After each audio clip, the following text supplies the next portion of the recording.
Before you read another line, do this now. Subscribe to this channel. This is urgent. The truths you're about to hear are suppressed, inconvenient, and dangerous to the people who built the system. If you want to wake up, you need to stay connected. You were raised to accept systems as neutral.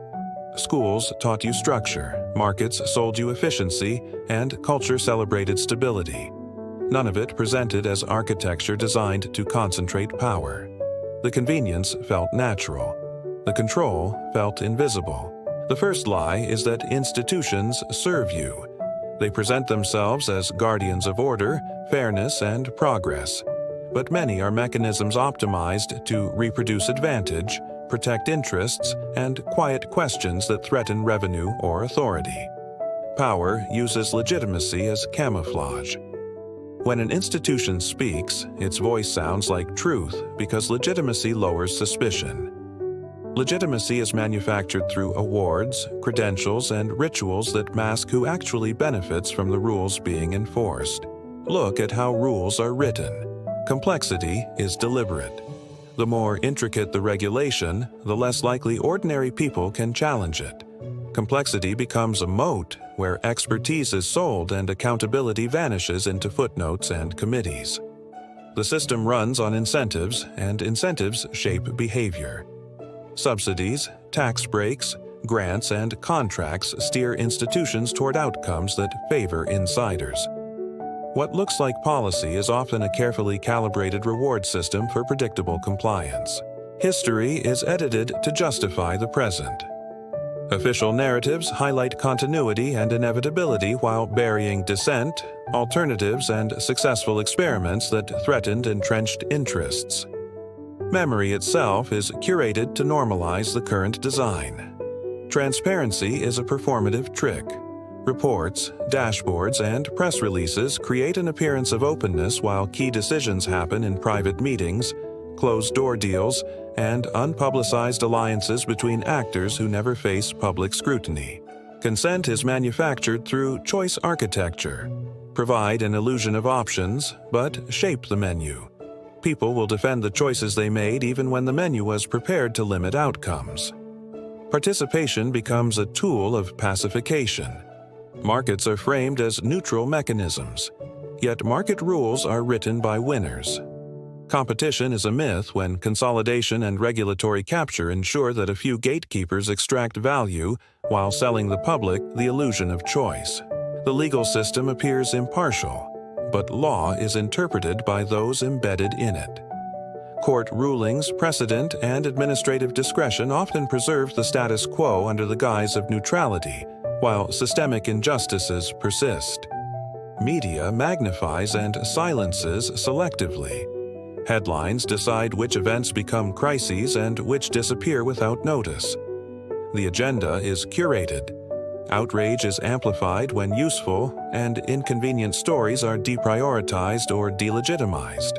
Education disciplines citizens for the economy, not for emancipation. Curricula prioritize measurable skills, standardize tests, and credentialing while training fewer people to question systems and more to operate within them. Critical horizons are narrowed. Debt becomes an invisible leash. Student loans, mortgages, and consumer credit convert future time into present compliance. Debt shapes choices, delays resistance, and normalizes labor as service to creditors rather than as a pathway to autonomy. Surveillance wears the face of convenience.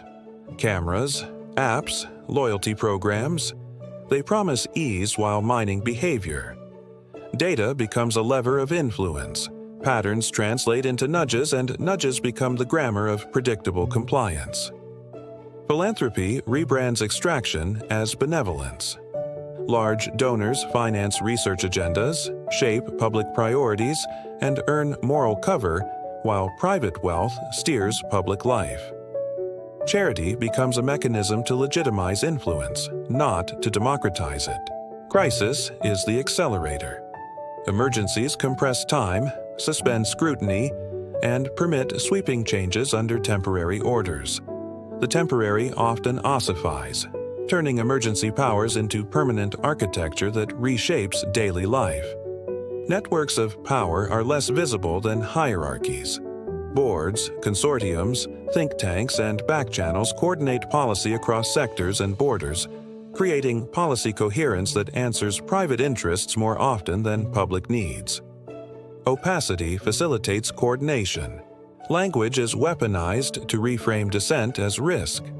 Terms like stability and resilience get deployed to justify restraints. Debates about liberty are recoded into debates about safety, and safety becomes a convenient pretext for limitation. The cultural industry pre-teaches consent. Film, music, and art normalize narratives that support the system's logic, making radical alternatives appear marginal, naive, or dangerous long before policy debates begin. Culture primes the public for acquiescence. Infrastructure is privatized in pieces. Utilities, platforms, and services move behind paywalls and proprietary stacks, turning public goods into subscription models and shifting power into those who own the pipes that make daily life possible. Access is monetized. Science and expertise are packaged. Funding flows determine which questions get asked and which findings are amplified. The veneer of evidence can mask political choices. Expertise is useful when it supports policy, inconvenient when it questions profit. Regulatory capture is routine, not exceptional. Industries write the rules that govern them through lobbying, revolving doors, and captured committees, ensuring that oversight operates within boundaries that preserve profitability rather than public interest. Social credit and reputational technologies are seeds of social governance. Metrics of trust, performance, and compliance move from private platforms into civic life, converting social acceptance into a form of governance that rewards conformity. Public participation is often cosmetic. Consultations and town halls exist, but decisions are pre-framed. Participation becomes a pressure valve. Vent a little steam to prevent a larger pressure buildup that might threaten the foundation. Economic narratives hide extraction. Growth metrics, GDP, and efficiency obscure who gains and who pays. Growth is celebrated as prosperity, while concentration siphons wealth upward and externalities are passed to communities and future generations. Ideology preserves the frame. Political projects that seem opposed often operate within the same structural assumptions. Markets are sacred, scarcity is given, and efficiency trumps equity. Debate narrows not by accident, but by design. The system learns and self-repairs. Failures are used to refine tools of control. Scandals produce new compliance frameworks, protests generate new forms of surveillance, and dissent becomes a dataset to predict future revolt. Adaptation is the system's immune response. Resistance is commodified. Movements are branded, slogans are merchandised, dissent becomes content. When rebellion becomes consumable, it loses its destabilizing force and is repurposed as cultural oxygen that sustains the same structures it once opposed. The moral fabric is rewoven to validate the unjust. Narratives recast winners as meritocratic and losers as deserving of their fate, making inequality seem natural and righteous, thus neutralizing moral outrage before it can cohere into politics. To see the truth is dangerous, because the truth dissolves legitimacy. When the architecture is visible, the rituals that hide accumulation and extraction no longer operate as cover. They become points of contestation that can be reclaimed. Awareness pierces the veil. Awareness is the first act of resistance. Naming the instruments, capture, narrative control, privatization, surveillance, debt, turns inevitability into choice. Once you can describe the mechanics, you can begin to imagine alternatives and alliances that challenge them. Before we dive in, stop for a second. Subscribe right now. What you're about to read is not meant to be accessible to everyone. That's why it's buried. By subscribing, you make sure you won't lose access to the truths designed to wake you up. Control is never maintained by force alone. It is sustained by stories that make obedience feel like freedom, submission feel like safety, and limitation feel like opportunity. The system thrives when you mistake its cage for protection. The education you received was not neutral. It was engineered to reward compliance, to suppress radical imagination, and to funnel your ambitions into predictable lanes. Innovation is encouraged only when it profits the same forces that limit you. Every credential you earn ties you closer to the structure. Certificates, licenses, and approvals act as both carrot and stick. Without them, you're excluded from opportunity. With them, you're bound to rules you didn't write. Work, once sacred, has become extraction. Productivity is measured not by creativity or value to community, but by profitability to distant shareholders. The deeper you invest in career, the more invisible your chains become. Entertainment operates as sedation. Algorithms study your desires and drip-feed you content that soothes, excites, and distracts. But never too much. The goal isn't satisfaction. The goal is endless craving, ensuring you stay plugged into the machine. Consumer culture masks dependency. Every purchase feels like choice, but supply chains, patents, and monopolies mean your choice was curated. To buy is to reinforce the system. To abstain is to risk isolation. Your digital life is the new frontier of captivity. Every click, like, and search is converted into a behavioral map. You aren't the customer. You are the product, packaged and sold to those who want your predictability. Privacy erodes silently. You give it away piece by piece, trading data for convenience until there's nothing left to surrender. At that point, the system no longer needs to persuade you. It already knows what you will choose. The health system pretends to heal, but often manages symptoms while fueling dependency. Pharmaceutical giants thrive when chronic conditions persist. Healing is less profitable than treatment, so cycles of care perpetuate revenue streams. Governments maintain theater to disguise obedience to higher powers.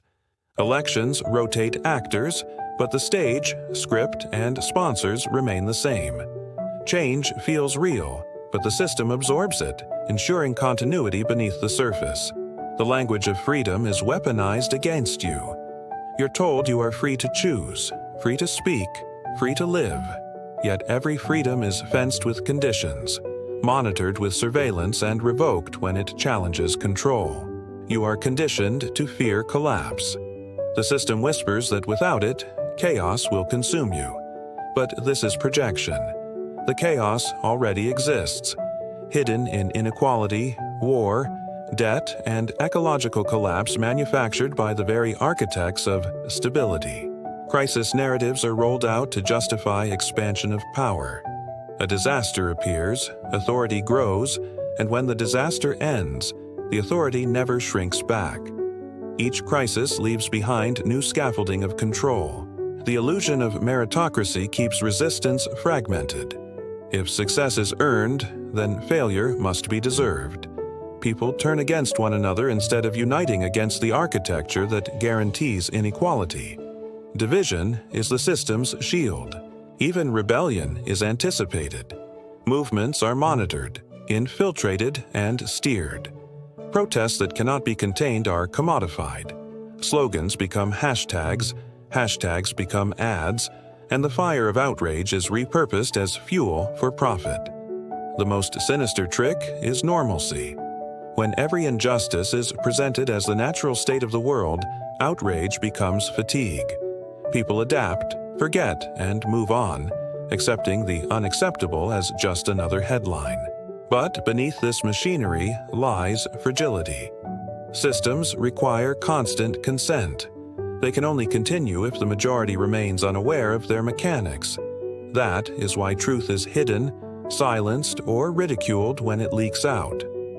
Exposure is lethal to control. A population that understands the levers of manipulation can no longer be pacified. The architects know this. That's why disinformation is deployed not to inform, but to drown clarity in noise. The internet was once a tool of liberation. Now it is a labyrinth. For every truth, there are 100 distortions. Overload replaces censorship. Confusion ensures that truth and lies blur until people abandon the search entirely. The future is being designed in secret. Technologies of surveillance, artificial intelligence, and biocontrol are being integrated into governance, promising convenience but embedding new layers of dependency. Once normalized, they won't be reversed. Hope, however, is dangerous to the system. When people realize they are not powerless, that refusal, organization, and solidarity can fracture even the strongest architecture, the illusion begins to crack. Awareness multiplies. The system counts on your silence. It counts on you telling yourself, "This is just how things are." But history shows otherwise. Every empire collapses, every system fractures, and every structure of control eventually meets its limit. Your awakening is the system's nightmare. Awareness breeds connection, and connection breeds coordination. A single voice can be silenced. Millions cannot.